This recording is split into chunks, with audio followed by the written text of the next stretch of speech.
L'artista Giuseppe Cacocciolo espone le sue opere a Palazzo Filippini, una statua in cartapesta fa ben mostra di sé.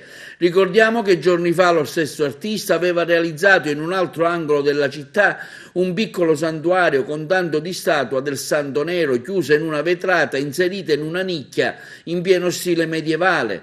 Stamani lo abbiamo sentito sulla sua opera realizzata ed esposta a Palazzo Filippini.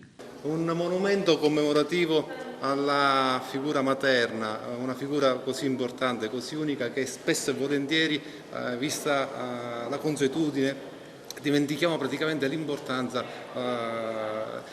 Nasce dunque dalla volontà di commemorare con questo monumento appunto una figura molto cara. Si distingue in due parti questa scultura. La prima dove vediamo una probabile madre che si avvicina così come per porre un ultimo saluto alla mamma, che consegna la volontà, una testimonianza per una futura procreazione e dunque per il conseguimento del genere umano. Successivamente vediamo ancora che dalla terra si sprigiona un'entità informe e quindi l'anima che va al creatore. Dunque alla terra ciò che è della terra, quindi la materia organica, l'anima ritorna al creatore, dunque all'Onnipotente. Come mai lei ha deciso di esporre queste sue opere qui ai Filippini?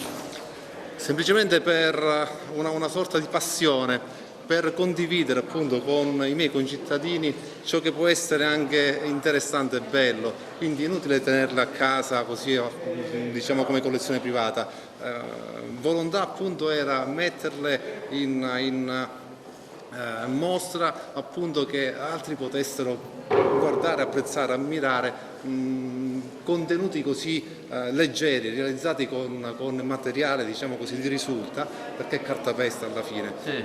Quindi far capire che anche con pochissimo materiale si riesce a dare forma a delle strutture anche belle, quantomeno.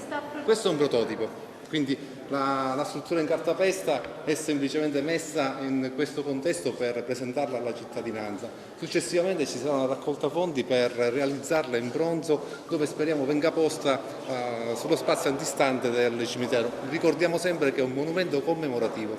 Grazie. Prego.